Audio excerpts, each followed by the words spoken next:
investasi Indonesia menurut saya hari ini belum serius investasi pendidikan.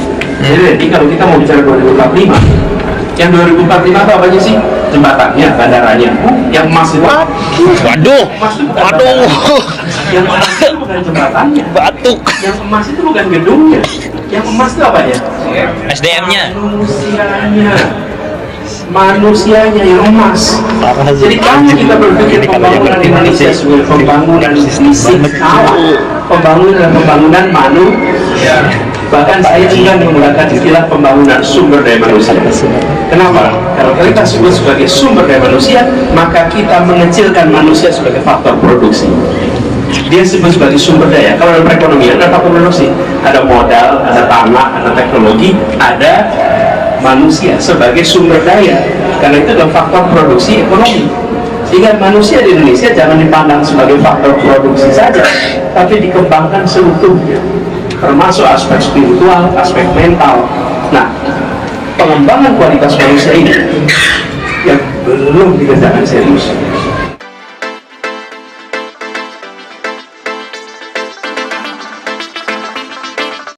Assalamualaikum warahmatullahi wabarakatuh, sahabat Pena Ufuk dimanapun berada. Saat ini kita akan menyaksikan bagaimana antusiasme Anies Baswedan disambut di Tokyo saat sholat Jumat. Langsung saja berikut ini. Assalamualaikum Abah, selamat datang di Jepang. Nama saya Muhammad Abihad, Kaumi Andri. Saya mau tanya ke Abah, respon aja tentang ekspor pasir yang dibuka sama Jokowi. Nah, langsung. Saya mau tanya lagi, mengapa akhir-akhir ini Abah sering menggunakan baju berwarna navy? Ataukah ormas yang Abah buat agar punya simbol berwarna navy? Adli. Langsung. Ayo, Mas. Yang mana? Putih. Oh, dua-duanya. Maju. Ya udah, bunyi udah Mas. Udah bunyi. Assalamualaikum warahmatullahi wabarakatuh. Saya Widi Muhammad Sudri Mahmud. Saya dari Kuningan, Jawa Barat. Alhamdulillah bisa ini agak relate. Pertanyaan saya gini aja sih. Widi. Oh ya Mas Widi. Iya. Tadi kalau kata Prof Anies harus 12 ya, cuman katanya Pak Anies pengen dengar boleh dikit aja gitu ya. Kata bapak saya, TK Aisyah itu dulunya rumah Pak Anies, dan ibu saya puluhan tahun ngajar di situ gitu. Saya nggak tahu itu Sohi apa namanya Pak ya. Minimal tadi itu rumah leluhur Pak Anies di Cipicung, Kuningan, Jawa Barat. Baik Pak, pertanyaannya adalah dengan riuh apa yang terdengar saat ini, saya melihat di Pak Anies itu ada sesuatu yang apa ya mungkin Pak Anies dan para elit lainnya gitu, meskipun kuat sekali berdebat atau beda pandangan yang sangat jauh, tetapi masih bisa legowo, masih bisa cipika-cipiki gitu. Tapi berbeda sekali ketika kita lihat di akar rumput, ketika ada satu perbedaan misal di pilihan politik, itu sangat riuh sekali gitu. Tipsnya apa Pak biar kita bisa sampai sana gitu, biar kita bisa melihat lebih nyaman mengenai perbedaan, ataupun kita bisa lebih enak enjoy misalnya di medsos dan lain sebagainya gitu. Karena saya baca komik One Piece 20 tahun Pak, saya lihat di tiap chapternya itu musuhnya itu nggak pernah kalah.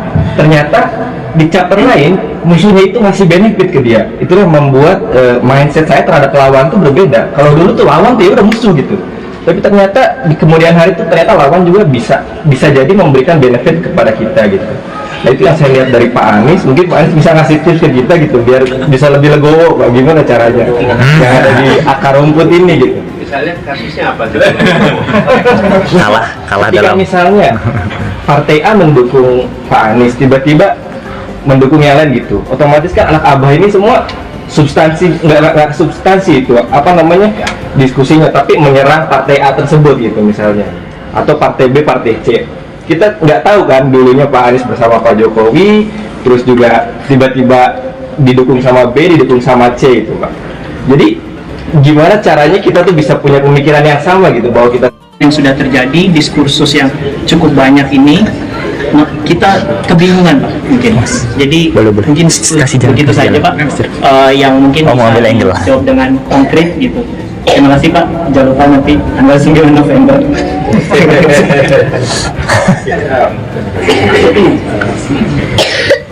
Udah ya? Oke dah. Oke deh. Ini Pak Haji, boleh nggak saya improvisasi sedikit nih? Boleh, boleh. Saya berdiri di situ ya, biar terang-terang semua ya. Kasih jalan, kasih jalan, kasih jalan.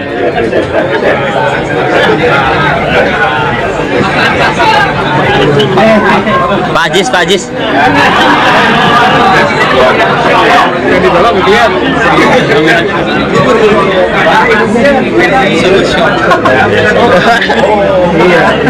Saya ya. Ya. Saya coba pakai suara sekarang. Dengar ya suaranya ya. Ibu izin ibu. Ini, Tuan, saya dapat tiga pertanyaan. Yang satu ekspor pasir. Langsung menjurus. Dari topnya tanya. Ampun, ahli mana itu ya? Ayo. Kamu tuh tanya dia, betul. Mantap betul. Saya udah pernah jawab sebetulnya ini. Soal ekspor pasir lama sekali. Udah, didesak Anies. Didesak Anies. Jadi boleh nanti jawaban itu dipakai ya. Nanti buka lagi aja YouTube-nya. Sudah lama saya sampaikan tentang posisi kita, banyak yang bisa kita kerjakan dengan pasir kita, dan kita jaga kedaulatan kita, sehingga semua Sebenarnya aku mau nanya bukan masalah politik ini, Indonesia, masalah bagaimana diaspora, terus teman-teman Yesus yang pulang ke Indonesia dan para baju biru modal kita ada juara lain. yang udah lulus dari luar negeri untuk bisa kerja di Indonesia gitu. Karena itu peluang kecil. Makanya mau Saya sudah banyak baginya. pasti kan dia juga Nyaman juga ya kan dari diaspora kan. Biar teman-teman tuh saya gini, mana gini? masa depan buat Kuningan ya? Kuningan Pak? Iya. Betul, TK saya so, di kamu TK. juga kan kayak kamu juga kan nggak siapa pasti rata-rata Apa itu artinya? Abah, bukan abah. Abah. itu lebih TK Indonesia Standar Aspa. Jadi itu adalah TK-nya Muhammadiyah. Seriusan di sana. Pertanyaan begini, bagaimana tentang perdagangan yang sering terjadi? Nomor satu, hati-hati dalam menggunakan istilah musuh, karena sesungguhnya tidak ada musuh, yang ada adalah lawan, dan lawan itu berbeda dengan musuh. Kalau musuh harus dihabisi, kalau lawan saling menguatkan. Tidak ada pertandingan sepak bola kesebelasan Jepang musuh kesebelasan Indonesia. Ada, pernah ada? nggak ada Badminton Jepang musuh Indonesia. Nggak pernah. Pasti apa? versus Lawan. Kenapa lawan? Karena saling menguatkan. Lawan dalam badminton, lawan dalam sepak bola adalah teman dalam olahraga. Nature-nya begitu. Nah, dalam proses kita berbangsa, kita akan ketemu dengan lawan bicara. Lawan bicara, lawan debat adalah teman berpikir. Dan itu yang harus ada di dalam pikiran kita. Termasuk juga lawan dalam berdemokrasi. Jadi, saya menghormati proses berdemokrasi.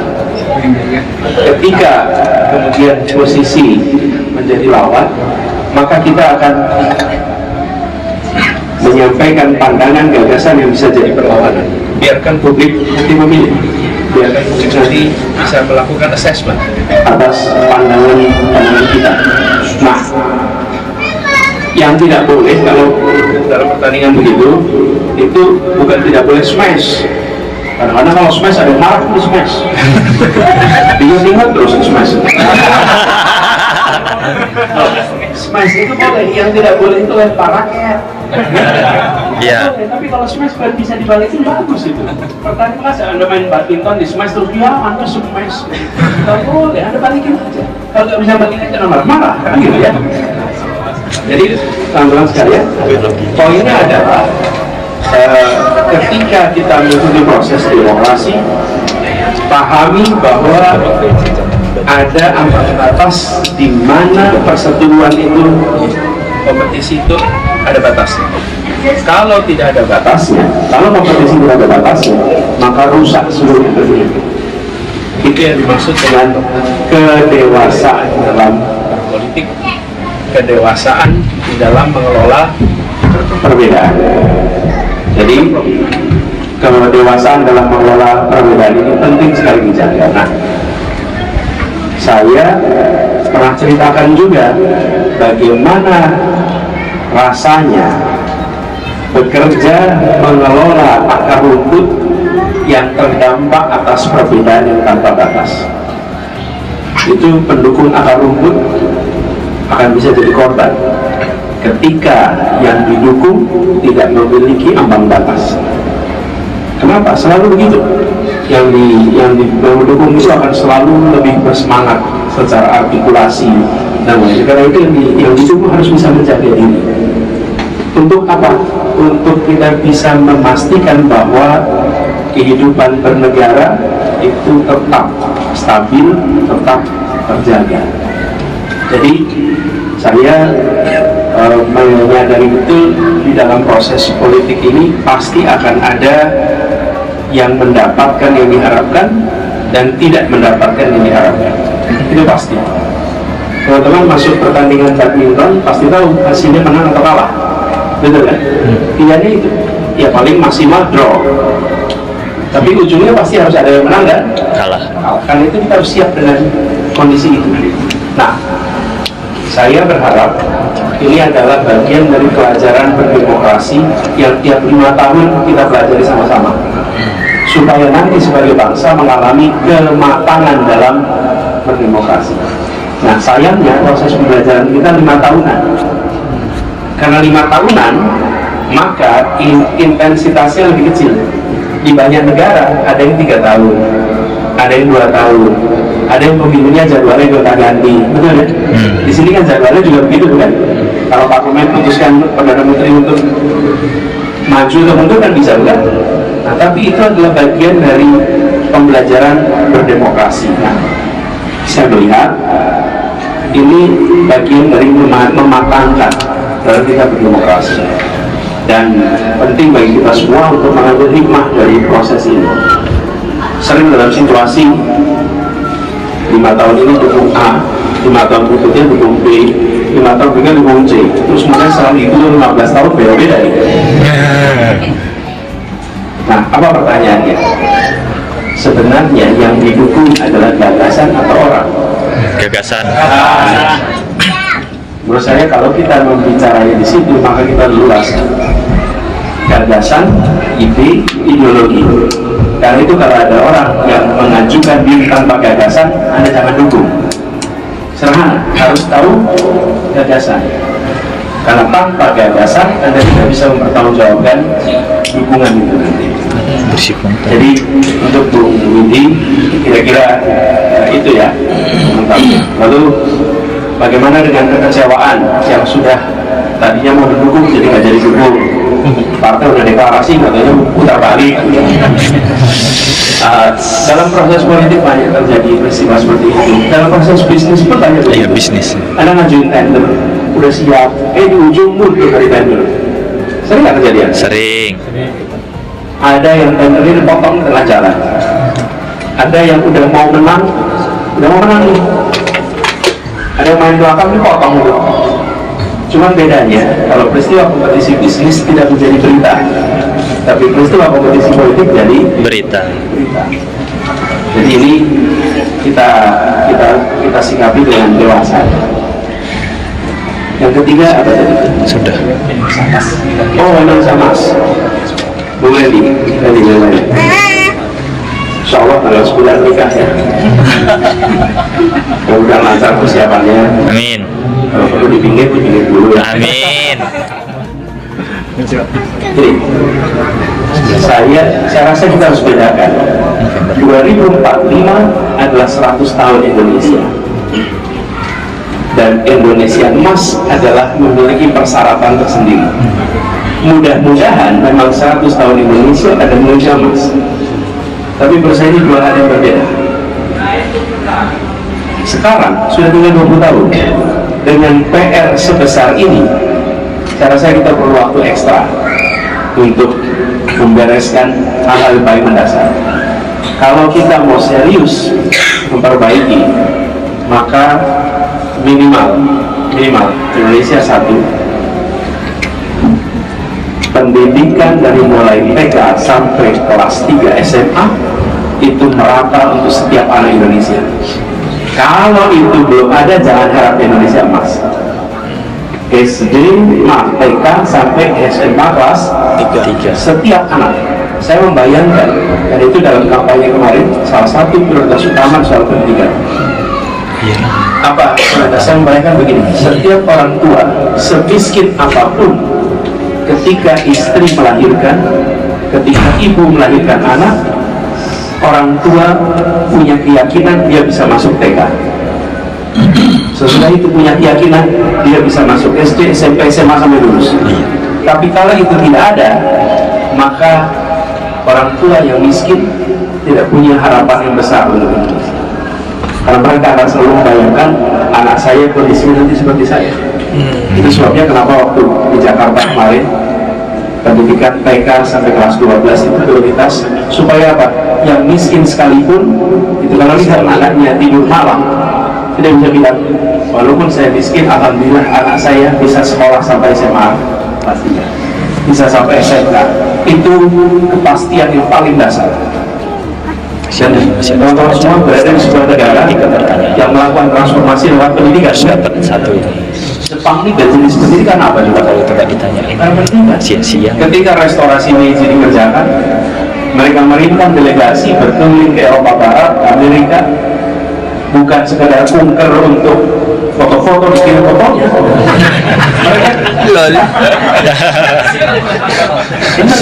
Ini tim yang dikirim Jepang itu keliling 2 tahun, dan dicatat dalam sejarah. Lebih dari 50 orang berkeliling 2 tahun di beberapa negara, lalu kembali menyusun sistem pendidikan di sini yang kombinasi.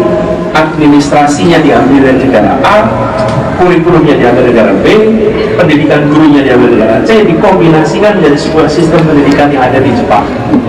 Itu dikerjakan di restorasi Meiji, dan dalam waktu 5 dekade mereka sudah menjadi salah satu negara superpower. Bahkan di tanah air kita di Indonesia,